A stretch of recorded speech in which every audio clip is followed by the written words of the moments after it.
Olá, queridos amigos, queridas amigas do curso Advogando na Crise. Bom, grande prazer estar com vocês novamente aqui. Nós buscando atualizar as aulas para vocês, todos os professores do seufuturo.com, nesse sistema home office. Estamos vivendo um novo cenário, então cada vez mais indo menos aos estúdios, à base do seufuturo.com e nos adaptando a essa nova realidade. Aqui abro a porta da minha casa para vocês, estou dentro do meu escritório na minha casa, então, de certa forma, através das lives e também, claro, aqui das nossas aulas, a gente está abrindo a nossa casa para vocês. Mas esse é um plus do nosso curso, porque nós temos um carinho enorme com os nossos alunos. Vocês observam aí pelos nossos grupos privados do WhatsApp, né, esses grupos VIPs que nós chamamos. O curso Advogando na Crise veio em uma excelente hora, porque trazemos aí para vocês fundamentos jurídicos de alta qualidade, modelos de peças processuais, modelos de notificação, e isso irá impactar na advocacia de vocês de forma exponencial.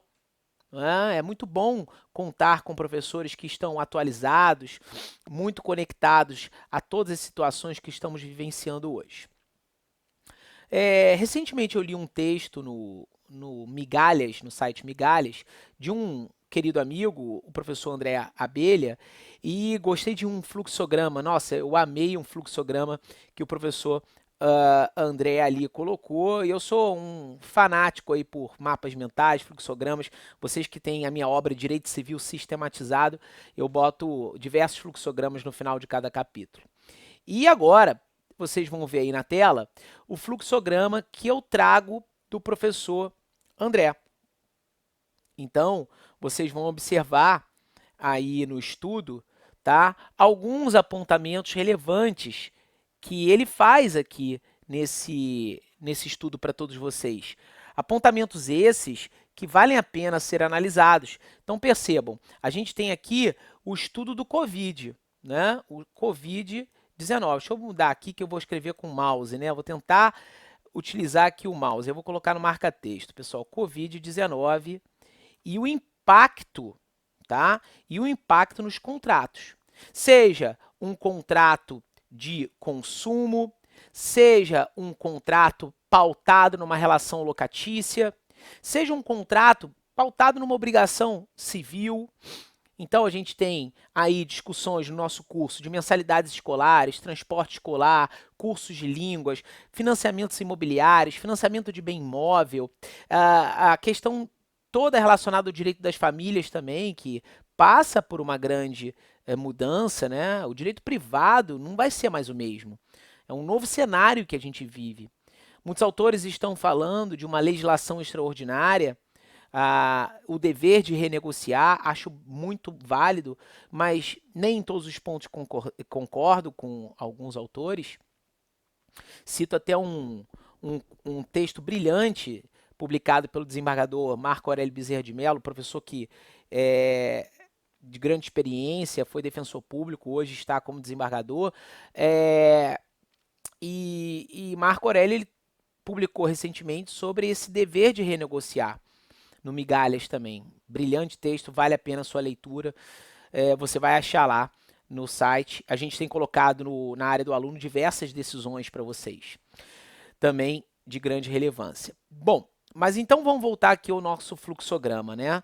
E aí, dando todo o crédito ao professor André Abelha, tem até uma abelhinha aqui no final do nosso fluxograma. Qual foi o impacto? A gente pode falar de impossibilidade permanente do contrato ou impossibilidade transitória.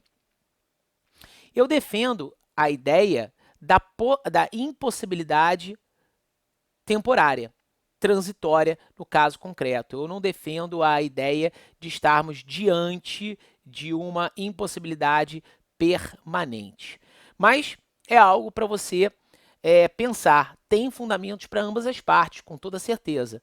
Tá? E é bom destacar aqui que estamos num período pandêmico em que temos PLs, MPs e etc. Então, a gente tem que analisar o caso concreto. Cada caso aqui a ser destacado. Bom, passando para a tela novamente, se fala de desequilíbrio do sinalagma. É claro que a gente está trabalhando com a real situação de um desequilíbrio. O sinalagma contratual ele é rompido, ele é fraturado, mas para ambas as partes. A canoa virou tanto para a parte devedora quanto para a parte credora. Ambas as partes estão em uma situação em que cada caso deverá ser analisado, seja diante de uma situação extrajudicial ou, não sendo possível isso, o judiciário vai ter que entrar em cena. Vai ter que entrar em cena. E a gente já fala do possível, eu ouso dizer que vai acontecer, um colapso do judiciário. Teremos tantas e tantas ações que o judiciário não vai suportar. Por isso que eu sempre penso que a situação extrajudicial nesse momento, a autocomposição, é o melhor trajeto, é o melhor caminho, a mediação, a arbitragem, o Online Dispute Resolution, ODR, ODR, como você quiser chamar. Então, sim, o sinalagma foi rompido e uma das ideias do contrato, da função social do contrato, é o sinalagma contratual. E nós sabemos que tivemos há pouco tempo a conversão da MP 881 na Lei 13.874, conhecida como a Lei da Liberdade Econômica, que, por exemplo, tá, eu vou pegar aqui o meu código esse que eu sou autor, o Código Civil Comentado, essa é a terceira edição, tá, da editora Juspodium, e o artigo 421-A, tudo bem? Perfeito. Ele traz aqui uma grande novidade, né, da Lei da Liberdade Econômica. O parágrafo único do artigo 421 também, ele diz lá, nas relações contratuais privadas prevalecerão o princípio da intervenção mínima e a excepcionalidade da revisão contratual. Ou seja, a revisão passa a ser uma exceção. O que sempre defendemos que a revisão seria a regra e a resolução sempre a última hipótese, sempre a última ratio. Só que a Lei da Liberdade Econômica, nesse momento, alterando o artigo 421, trouxe parágrafo único, trouxe 421-A, ela perde força diante do cenário que estamos vivendo. Com toda certeza, vamos ter aí uma intervenção do Poder Judiciário nos contratos. Então, o 421, parágrafo único que diz, nas relações contratuais privadas prevalecerão o princípio da intervenção mínima e a excepcionalidade da revisão contratual, a inclusão da Lei 13.874. O caput também foi modificado pela Lei 13.874, porque o caput falava da liberdade de contratar, e a doutrina já transparecia a diferença entre liberdade de contratar e liberdade contratual. Liberdade de contratar, ela é ilimitada. A liberdade contratual é limitada por quem? Pela própria função social. E a função social que traz essa ideia de uma eficácia endógena, interna entre as partes, uma eficácia exógena ou externa, o contrato hoje, ele deve ser submetido a um controle de merecimento para ver se ele se encontra averiguado de acordo com a ordem social. Então, vivemos numa nova situação em que sim, teremos a intervenção do Poder Judiciário nas relações privadas. E aí, muitos discutem, isso pode se dar de ofício, tem que ter requerimento da parte, até já tínhamos enunciados do Conselho de Justiça Federal nesse sentido. Mas vamos aqui, o foco da nossa aula de hoje, no curso Advogando na Crise, é baseado nesse fluxograma, mapa mental, como você quiser chamar, do professor aí André Abelha, pessoa que tem muito carinho, um grande estudioso na área do direito imobiliário. Então, ó, fala de empobrecimento da parte devedora, mas será que só da parte devedora? Será que a gente também não está falando de empobrecimento da parte credora? Veja, aqui nessa situação que você observa, a gente está diante de um caso em que, como eu disse anteriormente, a canoa ela virou para ambas as partes. Ela virou para ambas as partes justamente porque tanto podemos observar o empobrecimento da parte devedora quanto da parte credora. Vamos imaginar uma relação locatícia pautada pela Lei 8.245. O locatário ele pede uma redução do aluguel frente ao locador. Vejamos, vamos aqui trazer o exemplo que esse locador tem um único bem, é o único imóvel, é o sustento dele. Esse locador deixa de receber do locatário. O locador ele deixa de pagar as obrigações dele também. Vamos dizer que esse locador tenha filhos no colégio, ele deixa de pagar as mensalidades. O colégio que deixou de receber a mensalidade porque o locatário não pagou o locador, deixa de pagar os professores. E os professores deixam, por exemplo, de pagar os aluguéis, também mensalidades dos filhos, caso eles tenham filhos em outros colégios, caso eles aluguem um imóvel, eles têm uma obrigação assumida, eles também vão deixar de pagar as obrigações. É um círculo vicioso. É um círculo vicioso. Aqui trago para vocês, e eu deixei já na área do aluno, uma brilhante decisão, deixa eu pegar aqui, do desembargador Luiz Guilherme Costa Wagner, pessoa que tem um carinho enorme e essa decisão me representa, assim posso dizer. É da 34ª Câmara de Direito Privado, o processo é o 20, tá na área do aluno, tá? Mas é o 20699 28 09 2020 8 26 0000. Luiz Guilherme Costa Wagner, decisão brilhante. Um dos trechos da decisão dele diz: o momento é difícil e não há soluções mágicas. E é verdade. Falar de uma legislação extraordinária nesse momento para cuidar de certas situações é válido? É, mas também vai causar grandes injustiças. E podemos olhar para dentro do Código Civil para buscar soluções. Será que não podemos pensar dessa forma? Será que não vale essa reflexão? Bom, novamente aí na tela, a gente vê se há utilidade da prestação, se existe essa utilidade da prestação, continua tendo essa utilidade na prestação, e se é impossível cumprir a prestação, a obrigação, né, por uma situação de, como diz aqui o próprio fluxograma, é impossível cumprir a obrigação por ato estatal. A gente sabe muito bem que certas situações vão ser levadas aí, é o caso, por exemplo, da locação em shopping center. Quantas vezes estamos aqui com aulas específicas para vocês desse tipo de locação? O shopping está fechado, há um ato do governo, há um decreto, e é esse locatário, ele não consegue trabalhar.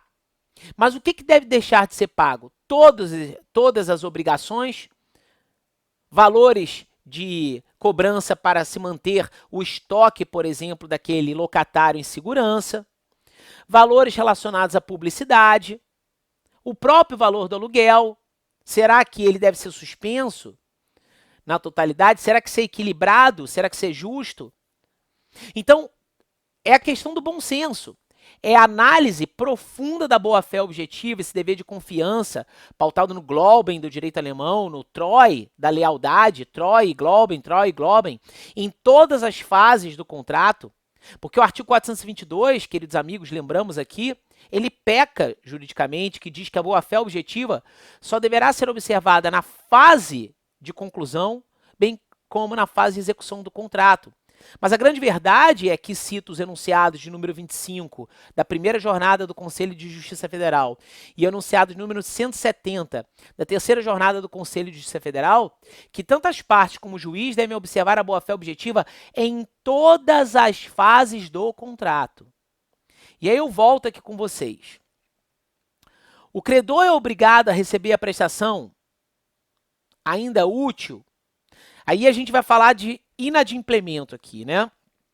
E aí vai lá para as minhas aulas de obrigações, né? A teoria geral das obrigações. A gente vai falar de inadimplemento absoluto. O que seria o inadimplemento absoluto? Seria a ideia da parte credora ter tido um descumprimento da parte devedora, mas a parte credora não tem interesse no cumprimento da prestação. E aí perde sentido. Há um inadimplemento absoluto. Inadimplemento absoluto não se confunde com o simples descumprimento, que nós chamamos também de um inadimplemento total. O que é o inadimplemento total? Vamos aqui imaginar uma certa situação que eu, Cristiano, contratei um fotógrafo para o meu casamento. E aí o fotógrafo não compareceu. Há um descumprimento total da obrigação. Mas será que ele é absoluto? Será que se esse fotógrafo não bater na minha porta dia seguinte do hotel que eu estou passando a lua de mel e falar, ó, senhor Cristiano, senhora fulana de tal, desculpa, isso nunca aconteceu na minha carreira de fotógrafo, não é? E me esqueci totalmente, me desculpem. Mas eu me disponho a viajar com vocês na lua de mel para Paris, que vocês vão, e passar 2 dias tirando fotos de vocês nos lugares mais turísticos, tudo às minhas custas. Opa, pode haver um descumprimento total, mas não ser um inadimplemento absoluto e ser um relativo, porque ainda há interesse da parte credora em receber a prestação. Então, observem aí esse fluxograma muito bem elaborado pelo professor André. Se falar de cláusula rebus sic stantibus aqui, a busca de reestruturarmos o equilíbrio da obrigação. A famosa cláusula rebus sic stantibus que nasce no século XX com as teorias revisionistas. Então, é a ideia de buscar reequilibrar, buscar manutenir o contrato, a conservação do contrato. E isso é fruto da função social, isso é fruto da boa-fé objetiva. Mas, Cristiano, lembremos aqui do artigo 421, parágrafo único. Nas relações contratuais privadas prevalecerão o princípio da intervenção mínima e a excepcionalidade da revisão contratual. Sim, mas esse artigo, esse parágrafo do 421, hoje ele é mitigado. Ele é temperado pela situação pandêmica que estamos passando. Por isso, repito, ouso dizer que a lei da liberdade econômica ela perde força nesse caminho, nessa situação que estamos vivenciando. Volta aqui para a tela, né? Reequilíbrio do contrato, ele é possível? Sim, ele é possível? Não. A parte credora, ela alega o não. E por que ela alega o não? Tendo em vista a pacta sunt servanda. Mas será que eu posso, chibata, escravizar a parte a cumprir um contrato, se esse contrato, queridos amigos, não é dotado de uma função social? Será que a pacta sunt servanda ela não é mitigada, temperada pela função social? Uma análise que fazíamos antes da lei da liberdade econômica? E nessa situação atual, pandêmica que estamos vivendo, será que isso não deve ser levado em conta? Porque é muito fácil alegar a pacta sunt servanda. A título de analogia, é como algumas partes estão fazendo, e aqui cito o artigo do professor Salominho, para os mais íntimos, que tem o artigo apertar o eject, o botão vermelho do eject, do artigo 393, que você encontra também, querido amigo, lá no site do Migalhas. Inclusive, enviei um texto do professor Tartucci para ser publicado, disse o professor que vai sair agora em maio, né? Para maio sai, sobre a teoria do adimplemento substancial nessa época pandêmica, porque sabemos que a teoria do adimplemento substancial, por exemplo, né, trazendo aqui uma menção, não se aplica no caso de financiamento de bens móveis, né, de veículos, por exemplo. Mas será que pós-pandemia ou durante a pandemia isso também poderá ser analisado como era analisado anteriormente? Eu ouso dizer que não concordo com esse posicionamento do STJ. Respeito com a devida vênia, mas respeito, mas não concordo. Não concordo. Na minha obra, Direito Civil Sistematizado, meu manual, né, e até no meu Código Civil comentado, eu também menciono essas regrinhas. Voltemos lá. Então, pacta sunt servanda é uma alegação da parte credora, comumente. E aí a gente tem lá em cima, nesse fluxograma, veja, não vou aqui adentrar nisso, até porque para um módulo de obrigações eu gastaria, e brincando com vocês no módulo de obrigações, umas 10 horas, pelo menos, falando das obrigações, e lá você tem as obrigações de dar coisa certa. a coisa incerta, fazer, não fazer, que são os deveres principais da boa-fé objetiva, o cumprimento dos deveres principais. Porque quando a gente fala de boa-fé objetiva, a gente vê a sua completude, assim posso dizer, quando eu estou ali analisando os deveres principais, mas também estou analisando os deveres anexos, acessórios, laterais, satelitários, como você quiser chamar, como a proteção, a informação, a cooperação. O dever de cooperar, mais do que nunca, deve ser analisado agora, sob pena de violação positiva do contrato, regra do enunciado de número 24 do primeiro encontro do Conselho de Justiça Federal, ok? Perfeito? Já citei em aula aqui no curso Advogando na Crise a violação positiva do contrato, que é a fratura, a quebra, o rompimento dos deveres anexos da boa-fé objetiva, ok? Vamos voltar lá no nosso fluxograma e perceba, será que eu posso ter o reequilíbrio do contrato, como ele diz aqui? E qual situação? É uma relação consumerista, locatícia, ou uma situação, por exemplo, que se enquadra em outro ponto? E ele, veja, o professor André, ele cita aqui alguns enunciados do Conselho de Justiça Federal. Queridos amigos, a gente está na 8ª jornada de Direito Civil, tá? Todos aí, vocês que têm as minhas obras, tem tudo na minha obra, todas as jornadas aqui. Então, no Código Civil, eu comento o artigo, eu jogo uma jurisprudência, se houver jurisprudência, súmulas, STF, STJ, e sempre munido do Conselho de Justiça Federal. Muito importante citar os enunciados do Conselho de Justiça Federal. E aí no fluxograma, então, a gente vê relação locatícia. No nosso curso, você percebe comigo e com o professor Misael Montenegro, brilhante processualista, aqui um professor de Direito Material, eu e o professor Misael processualista na veia, um dos maiores autores da nossa época, junto com Alexandre Freitas Câmara, Cássio Carpinella, Fred Dias Júnior, Daniel Assunção, diversos autores, não é? Que a gente retrata nos nossos cursos, destaca aí para todos vocês. Grandes civilistas também, como o professor Tartucci, o professor Pablo Stoso, Rodolfo Pamplona, que a gente sempre está citando, né? Todos os autores, Marco Aurélio Bezerra de Mello, professor Paulo Lobo, Marcos Herá. Nossa, eu fico com medo de esquecer, porque são tantos renomados autores, né? Conrado Paulino, tantas pessoas que estão em grande destaque agora, escrevendo muito, muito mesmo.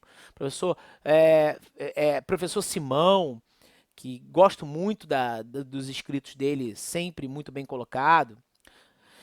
Bom, e aí, então, aqui no nosso, e aí já me adaptando ao fluxograma do professor André Abelha, se fala na relação locatícia, lembrando que na relação consumerista, perdão, lembrando que a relação locatícia não é uma relação de consumo, querido amigo. Ok? E aí, no direito do consumidor, precisamente, devemos destacar o artigo 6º, inciso 5º, que tem duas partes. A primeira parte trata da teoria da lesão, que diz que o consumidor poderá buscar a modificação de cláusulas frente a uma prestação desproporcional. E prestação desproporcional, nesse caso, é sinônimo de lesão. De lesão. É uma causa congênere, é uma causa concomitante. O contrato já nasce desequilibrado. É diferente da onerosidade excessiva. Tanto a lesão como a onerosidade excessiva são causas que geram desequilíbrio do contrato, Cris? Sim, só que em momentos diversos. Na segunda parte do artigo 6º, inciso 5º, segunda parte, eu cito aqui aquela teoria que eu venho citando durante as aulas, que é a teoria da base objetiva do negócio jurídico, uma teoria alemã. Ouso citar e defender a ideia de que não se aplica a teoria da imprevisão nas relações de consumo. Eu não estou de acordo com muita parte da doutrina. Teoria francesa, teoria da imprevisão, pautada no artigo 478, por exemplo, do Código Civil, não entendo a sua aplicabilidade frente ao Código de Defesa do Consumidor. E sim, ali prefiro ali me valer da teoria da base objetiva, que diz que o consumidor terá direito à revisão. Veja, a título de comparação, a teoria da imprevisão no artigo 478 fala em resolução. Resolução. Apesar de termos ali enunciados do Conselho de Justiça Federal, que em síntese apertada diz, olha, quem pode o mais, que é a resolução, pode o menos, que é a revisão. O enunciado 176 da terceira jornada do Conselho de Justiça Federal, salvo engano, fala dessa ideia da revisão. Enunciado 367 também, da quarta jornada. Então, o Código de Defesa do Consumidor, ele fala: terá o consumidor direito à revisão diante de um fato superveniente que acarrete a onerosidade excessiva. Eu defendo a ideia que fato superveniente não se confunde com fato imprevisível / extraordinário. Porque fato superveniente é aquele fato previsto, mas não esperado. Caso pandêmico que estamos vivendo. Então, mensalidades escolares, financiamentos, faculdades, se valer da base objetiva do negócio jurídico é fundamental. Fundamental. Poderíamos também, vamos imaginar, pais, assim como colégio, tem fundamentos para a exceção do contrato não cumprido, que está presente no fluxograma do professor André. A exceptio non adimplete contratos, ou a exceção, e também a exceção da inseguridade, do artigo 476 e 477, 477 a exceção da inseguridade, em razão de uma insegurança. Vamos ler aqui o 477 do Código Civil. Estou folheando aqui. 477, que diz o seguinte, vamos lá. Se depois de concluído o contrato, sobrevier a uma das partes contratantes diminuição em seu patrimônio capaz de comprometer ou tornar duvidosa a prestação pela qual se obrigou, pode a outra recusar-lhe a prestação que lhe incumbe até que aquela satisfaça, uma garantia, uma caução, seja real ou pessoal, uma caução fidejussória como a fiança, por exemplo, que lhe compete ou dê garantia bastante para satisfazê-la. Ou seja, esse dispositivo 477, gente, que traz no seu bojo aí a exceção da insegurança, da inseguridade, ele tangencia para a chamada quebra antecipada do contrato. Ele caminha nesse sentido. O 478, gente, que eu falei das jornadas, tem diversas jornadas aqui sobre o assunto, né? Jornada de número 3, 4, 5, enunciados de número 175, 176, 365, 366, 439, 440. Enunciado 367, que fala do 479, do artigo 479, em observância ao princípio da conservação do contrato nas ações que tenham por objeto a resolução do pacto por excessiva onerosidade, pode o juiz modificá-lo equitativamente desde que ouvida a parte autora, respeitada a sua vontade e observado o contraditório. Veja a busca de revisarmos o contrato. Aquela ideia de que quem pode mais a resolução do contrato, pode menos. E comparando também a teoria da imprevisão com a teoria da base objetiva, a teoria da imprevisão traz no texto do artigo 478 que deve haver onerosidade excessiva para uma das partes e extrema vantagem para a outra. Extrema vantagem para a outra. Esse é extremamente criticado. Na minha opinião, bastava a onerosidade excessiva. Já o Código de Defesa do Consumidor não, ele fala onerosidade excessiva. Ele não requer a ideia de uma extrema vantagem. Ok? Voltamos lá então para o nosso material aqui. Será que alegarmos o artigo 393 em toda e qualquer hipótese é equilibrado? O 393 em toda e qualquer hipótese?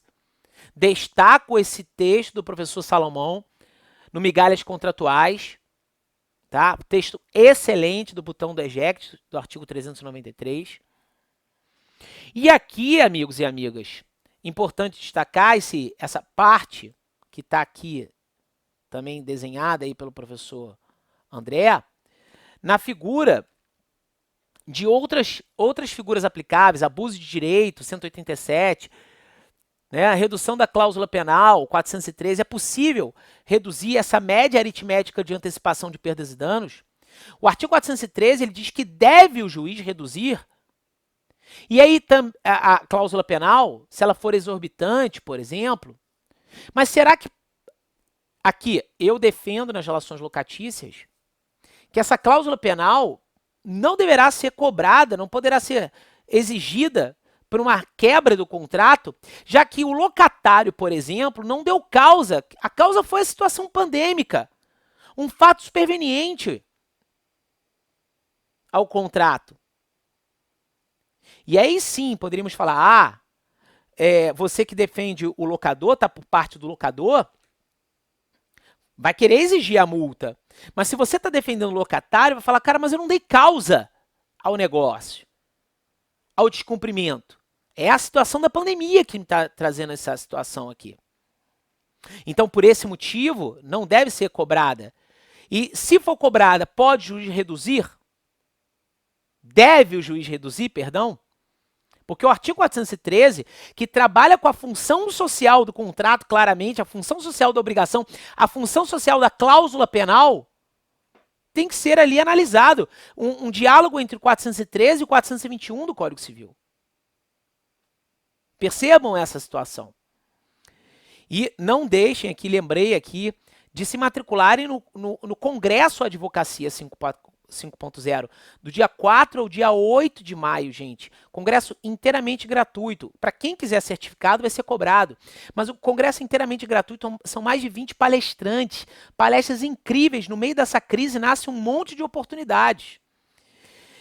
Bom, e aí ele fala de exceção do contrato não cumprido, que é o exemplo claro da TUCOC, uma figura parcelada boa-fé objetiva. A gente poderia falar também de venire contra facto próprio, suprécio, surrécio, tuocoque ou tucoque, aquela alusão que Júlio César fez ao seu filho Bruto. Tucoque, filho meu, significa o quê? O até tu. Até tu. Você não cumpre com a sua parte, mas você exige o implemento da minha. Então, um caso que poderia ser legado para os colégios. Mas será que há bom senso nisso, há equilíbrio? Alegar a tuocoque ou tucoque? Ok? Poderíamos falar de duty to mitigate the loss, ou no inglês, Joel Santana brincando, né? Duty to mitigate the loss, o enunciado 169 da terceira jornada, o recurso especial 758.518 Paraná, o dever do credor mitigar o seu próprio prejuízo. Numa situação pandêmica dessa, será que podemos analisar essa figura? Olha só que bacana, ó. Então, gente, aqui trago essa aula para vocês hoje, pautada, fundamentada nesse fluxograma do professor André, que autorizou que eu utilizasse e com muito carinho estou aqui citando. Procurem os textos no Migalhas Edilícias do professor André, sempre muito estudioso na área imobiliária. Texto de relações condominiais, aqui a gente está vendo tudo no nosso curso Advogando na Crise, né? Relações condominiais, direitos vulneráveis, incluindo consumidor, idosos, hipervulneráveis, né, crianças, obrigações no geral. É isso, tá? Então, a aula de atualização de hoje foi pautada nesse fluxograma. Peço desculpas de não estar no estúdio do seufuturo.com, um estúdio que tem muito mais estrutura do que o escritório da minha casa. Aqui eu estou abrindo a minha casa para vocês. Você vê que aqui tem o meu sofá que eu descanso, tem minha bicicleta que eu pedalo aqui nessa época da pandemia. A gente não pode parar de se exercitar, né? Tá aqui no meu rolo, tem aqui meu lado, aqui do outro lado, quer dizer, né? Aqui os livros, as minhas livros ali, tem uma prateleira só com as minhas obras, né? E livros de colegas, de pessoas que eu não conheço presencialmente, autores, mas que já tem um carinho enorme pela leitura que faço, né? Então é isso, galera. Beijo pra vocês, como eu sempre falo, um beijo pra mulherada, um abraço pra macharada. Não deixem de me seguir lá nas redes sociais, o @Cristiano Sobral, YouTube Cristiano Sobral. Segue lá.